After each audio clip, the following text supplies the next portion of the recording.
ناظرین کرام السلام علیکم، میں کشفی آبدی آپ سب کی جانب آج پھر حاضر ہوا ہوں ایپیسوڈ لے کے، اور آج کے ایپیسوڈ کا نام ہے روزہ اور احکام۔ اور روزہ اور احکام کے بارے میں ہمیں آج مولانا ذہین حیدر صاحب دلکش غازی پوری بتائیں گے کہ روزہ اور احکام کیا ہے۔ تو آئیے چلتے ہیں مولانا ذہین حیدر صاحب کی جانب۔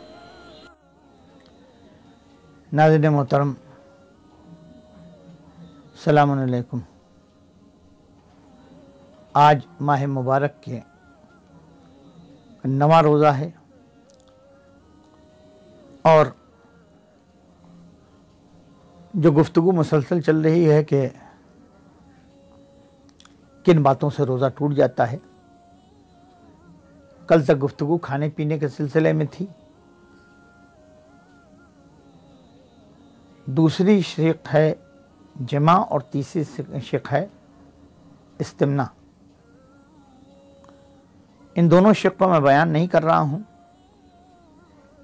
جن لوگوں کو ان دونوں شق کی تفصیل جاننی مقصود ہو وہ کتابوں کی طرف اور توضیح المسائل کی طرف رجوع فرمائیں یا اپنے نزدیکی علماء سے دریافت کریں، اور اگر کوئی دشواری پیش آئے تو مجھ سے رجوع کر سکتے ہیں میرے فون نمبر پر، انشاءاللہ انہیں تشفی بخش جواب دے دیا جائے گا۔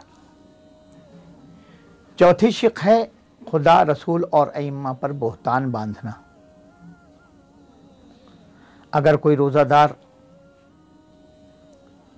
کوئی ایسی بات کہتا ہے اور اسے خدا، رسول اور امام کی طرف منسوب کرتا ہے جو جھوٹ ہو، غلط ہو، تو اس غلط بیانی سے اس کا روزہ ٹوٹ جائے گا۔ یہاں تک لکھا ہوا ہے کہ اگر کوئی روزہ دار روزے کے عالم میں خدا، رسول اور امام کی طرف کوئی ایسی جھوٹی بات منسوب کرتا ہے اور منسوب کرنے کے بعد فوراً اعتراف بھی کرتا ہے کہ ہاں یہ بات جھوٹ تھی، تب بھی علماء کہتے ہیں کہ اس کا روزہ ٹوٹ جائے گا۔ تیسری شق اسی سلسلے میں یہ ہے کہ اگر کوئی ایسی بات جو جھوٹ ہو خود روزہ دار نے نہ کہی ہو بلکہ کسی اور نے کہی ہو، اور اسے وہ شخص جو روزہ دار ہے نبی یا امام یا خدا تعالیٰ کی طرف منسوب کرے گا تو اس کا روزہ باطل ہو جائے گا۔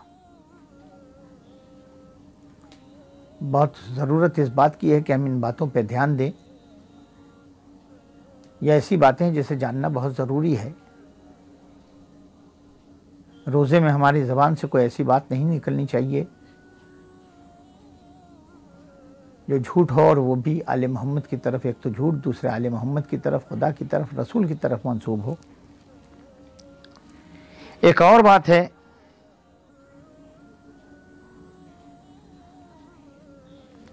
کہ اگر کسی روزہ دار سے سوال کیا جائے کسی قول کے بارے میں جو نبی یا امام اور رسول نے فرمایا نہ ہو،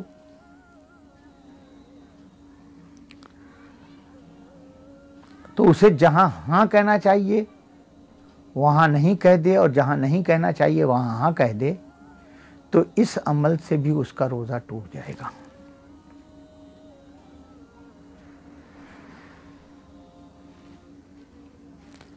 احتیاط لازم کی بنا پر اس کا روزہ باطل ہو جائے گا۔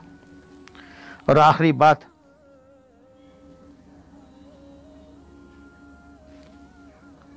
اگر روزہ دار کوئی ایسی بات کہے جو نہیں جانتا وہ جھوٹ ہے اور اسے اللہ، رسول اور امام کی طرف منسوب کرے، اور بعد میں معلوم ہو کہ یہ نسبت صحیح نہیں تھی، تو اس کا روزہ باطل نہیں ہوگا۔ خدا حافظ ناصر۔ ناظرین کرام، جیسا کہ آپ سب کو معلوم ہے کہ ہمارے یہاں اس چینل پر سوال اور جوابات چل رہے ہیں، اور ماشاءاللہ سے سوال بھی آتے ہیں اور جواب بھی دیا جاتا ہے، تو سلسلے کے حساب سے آج اسٹارٹ کیا جاتا ہے۔ ناظرین محترم السلام علیکم۔ اعوذ باللہ من الشیطان الرجیم، بسم اللہ الرحمن الرحیم، الحمد للہ والصلاۃ علی اہلہ۔ سب سے پہلے آپ کے چند سوالات اور ان کے جواب۔ پہلا سوال یہ کیا گیا ہے کہ جناب فاطمۃ الزہرا سلام اللہ علیہا کی شادی کا جوڑا کس رنگ کا تھا اور کس کتاب میں ہے؟ یہ بات ذہن میں رکھیے گا کہ اب تک میری نگاہ میں جناب فاطمۃ الزہرا کی شادی کا کپڑا کس رنگ کا تھا یہ نہیں گزرا ہے۔ اس سلسلے میں یعنی شہزادی فاطمۃ الزہرا سلام اللہ علیہ کے سلسلے میں جتنی کتابوں کا مطالعہ میں نے کیا ہے، مجھے اس میں شادی اور شادی کے جوڑے کا ذکر تو ملا، لیکن رنگ کا ذکر نہیں ملا ہے۔ ویسے ہندوستان اور اس خطے کو چھوڑ کر جیسے پاکستان وغیرہ ہے، دنیا کے ہر ملک میں اور خاص طور سے عرب میں شادی کا جوڑا سفید رنگ کا ہوتا ہے۔ خدا جانے اس وقت کون سا رنگ رائج تھا، جو رہا ہوگا وہ بہتر جانتا ہے۔ دوسرا سوال یہ کیا گیا ہے کہ نماز جعفر طیار پڑھنے کا کوئی وقت، جناب نماز جعفر طیار پڑھنے کا کیا وقت ہے؟ تو یہ یاد رکھیے گا کہ نماز جعفر طیار پڑھنے کا کوئی خاص وقت معین نہیں ہے۔ روایتوں میں وارد ہوا ہے کہ جب انسان پریشان ہو یا کوئی حاجت درپیش ہو تو اس وقت اس نماز کو پڑھے، اللہ اس کی اس پریشانی کو دور کرے گا اور حاجت کو بھر لائے گا۔ ہاں، روایتوں میں یہ بھی وارد ہوا ہے کہ ایک مسلمان کو یہ چاہیے، ایک اہل بیت کے چاہنے والے کو یہ چاہیے کہ وہ ہر دن یہ نماز پڑھے۔ اگر ہر دن نہیں پڑھ سکتا تو کسی ایک دن پڑھے، ورنہ ہفتے میں ایک دن پڑھے۔ اگر ہفتے میں بھی ایک دن نہیں پڑھ سکتا ہے تو مہینے میں ایک دن پڑھے۔ مہینے میں بھی نہیں پڑھ سکتا ہے تو پورے سال میں ایک دن ضرور یہ نماز پڑھے۔ اور روایت میں یہاں تک آیا ہے کہ اگر انسان اس پر بھی قادر نہ ہو تو اپنی پوری زندگی میں ایک مرتبہ یہ نماز ضرور پڑھے۔ تیسرا سوال یہ کیا گیا کہ اگر کوئی بھول کر دعائے افطار پڑھے بغیر روزہ کھول لے تو اس کا روزہ درست ہے؟ یقیناً درست ہے۔ روزہ کھلنے کا مطلب چاہے کوئی چیز کھانا یا دعا پڑھنا نہیں ہے۔ دعا اعتراف تشکر میں پڑھی جاتی ہے، اور افطار نعمت الہی کے تحت کیا جاتا ہے۔ لہذا اگر کسی نے دعائے افطار پڑھے بغیر روزہ کھول لیا ہے تو اس کا روزہ درست ہے۔ چوتھا سوال یہ ہے کہ اگر کوئی جان بوجھ کر واجب روزہ چھوڑ دے تو اس کا کفارہ کیا ہے؟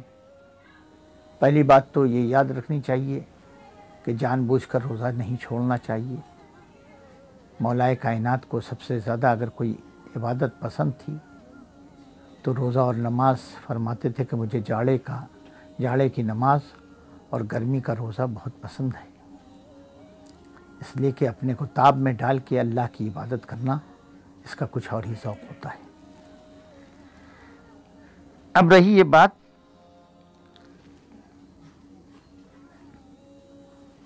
کہ روزہ جان بوجھ کر اگر کوئی نہ رکھے تو اس کی قضا کیا ہے؟ تو یہ یاد رکھیے گا کہ وہ ہر دن کے روزے کے عوض 2 مہینے روزے رکھے۔ 3 کفارے ہیں۔ پہلا یہ کہ خود ایک روزے کے عوض 2 مہینہ روزہ رکھے، دوسرا یہ ہے کہ 60 فقیروں کو کھانا کھلائے، اور تیسرا یہ کفارہ ہے کہ ایک غلام آزاد کرے۔ لیکن اس میں ایک قید ہے، اور قید یہ ہے کہ اگر آئندہ سال تک روزے کی قضا نہیں کی یا کفارہ نہیں دیا تو اسے ہر دن کے عوض 1 مد طعام بھی دینا پڑے گا۔ خدا حافظ ناصر۔